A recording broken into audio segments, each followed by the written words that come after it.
horror fans. Once again, it is me, the Horror Miser Money G. Yes, it's time to it's time for me to review the first season of the thriller on Showtime called Yellowjackets.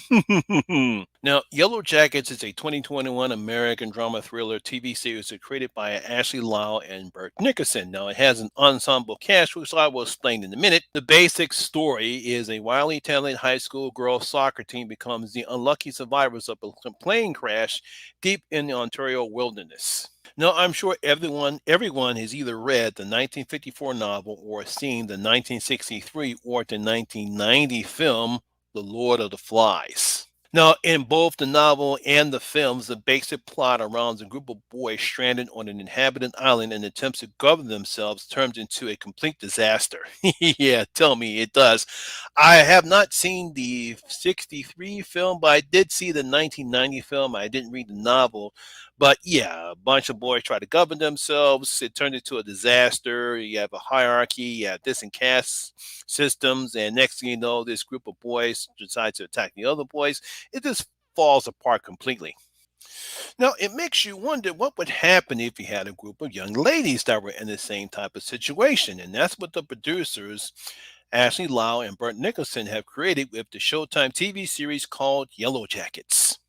Now, in this setting, we have a high school girls soccer team in New Jersey who travels to Seattle for the national tournament, but their plane crashes in the Canadian wilderness.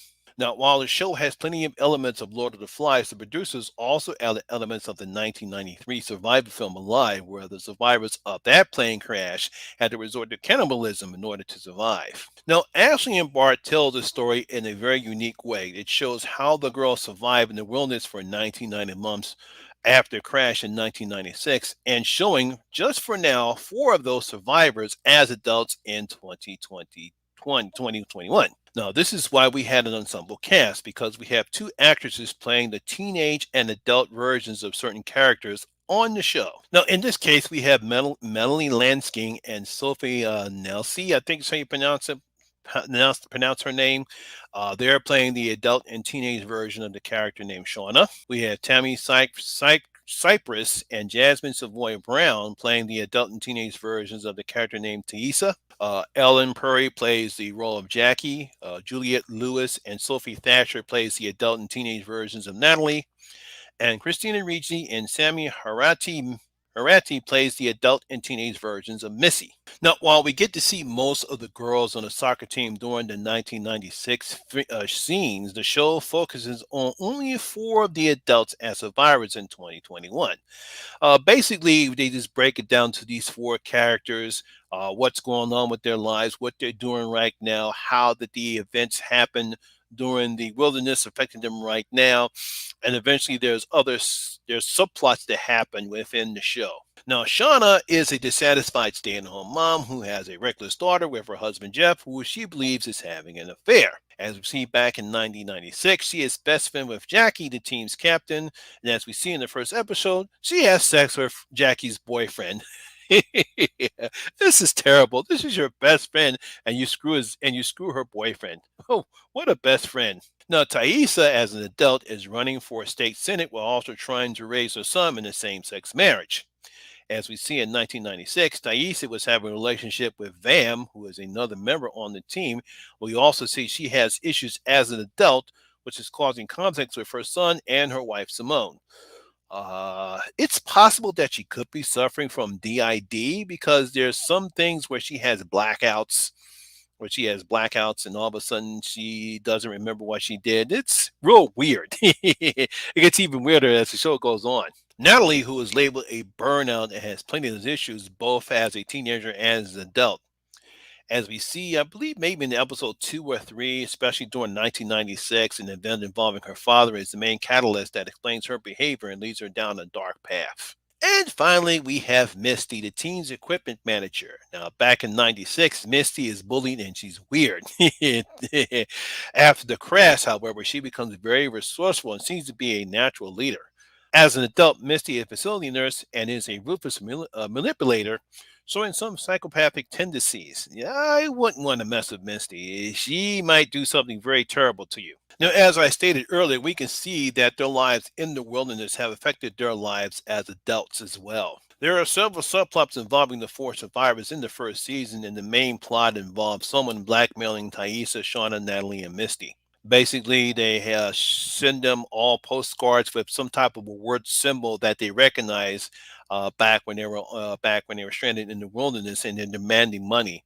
And eventually, these four women decide to get together and find out who in the hell is blackmailing them. Meanwhile, Shauna, who believes Jeff is having an affair, decides to have one herself after she gets into an accident with an artist named Adam. So she decides to have the affair with Adam.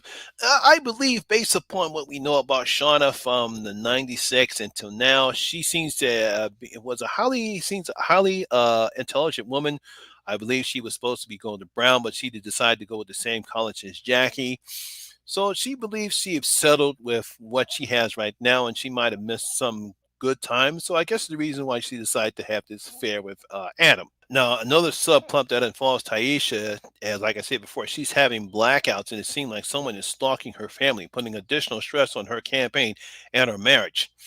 Now, as the episodes go, we start to find out what's causing these blackouts. Obviously, something has affected her during her time in the wilderness, as we see in the events in '96.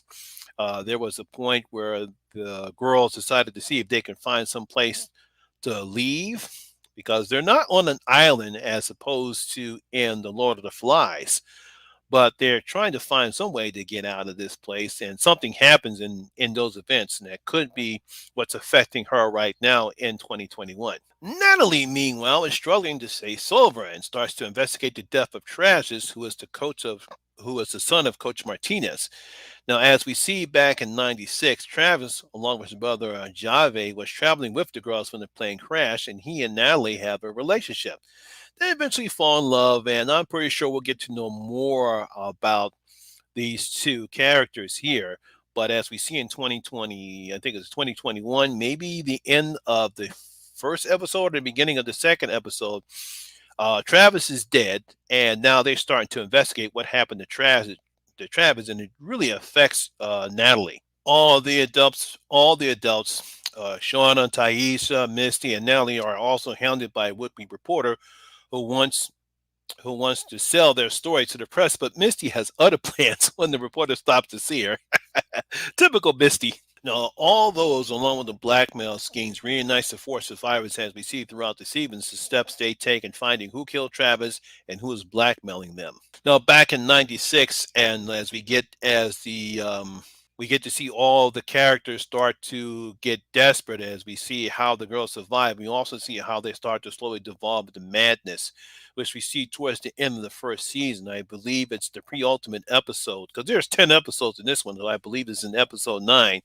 We get to see them start to descend into madness, and especially during the season finale, we get to find out what's really happening. It doesn't really go into great details, but obviously something happened to these girls, to what they had to do to resort to survive. That's why I was so impressed with how they combine elements of Lord of the Flies and Alive in the show. Now, it's quite obviously that there are more than the five survivors, but Ashley and Bart do a great job in keeping that a secret. We have to play guessing games because I don't know how many girls were on the team, but we know that there is more than just Shauna, Thaisa, Natalie, and Missy that survived. There has to be more. We know that Travis survived before he killed himself. So it'll be interesting to see who else survived in the wilderness that they were in. There are plenty of secrets, and most of them do get exposed throughout the episode, especially in the season finale. There is a secret that Thaisa is keeping from her wife that get exposed in the season finale. We also get some interesting things that happen to Nally in the season finale, and we get to see something's going to happen to her as well. I won't spoil it here, but if you've seen this show, you've seen the season finale, you know what I'm talking about. Now, all the actresses portraying the teenage and adult version of the characters, they do very great. I believe Christina Ricci, who plays the adult version of Misty, she's so great and what she does with that character. She comes off as nice and she's friendly, but you wouldn't want to fuck with Misty.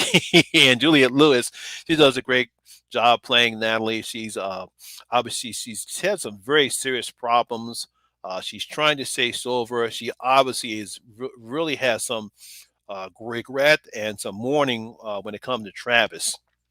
And obviously, they show all of them do show the mental anguish because they all suffer spending 19 months surviving in the Canadian wilderness with complex relationship that the girls went through that time as well. So it's going to be interesting to see where they go with the story next season based upon what happened to the girls in the season finale and the events involving Taisha and her campaign. The events what happened to Shauna's affair with Adam and what happened to Natalie. No, taking elements of Lord of the Flies and Alive, Ashley and Bart has given us a very dramatic and complex show, showing morality, immorality, rational and emotional reactions, along with relationship, love, and friendships. Like I said before, this is a very good show. I did enjoy it, and like I said, the acting is wonderful. I love how they filmed the scenes in in the wilderness and how they interact between what's happening in 96 what's going on in 2021. Obviously not all the girls survive, and we get to see that in several of the episodes right here. I will not say who didn't survive yet, but if you've seen those episodes you know what I'm talking about.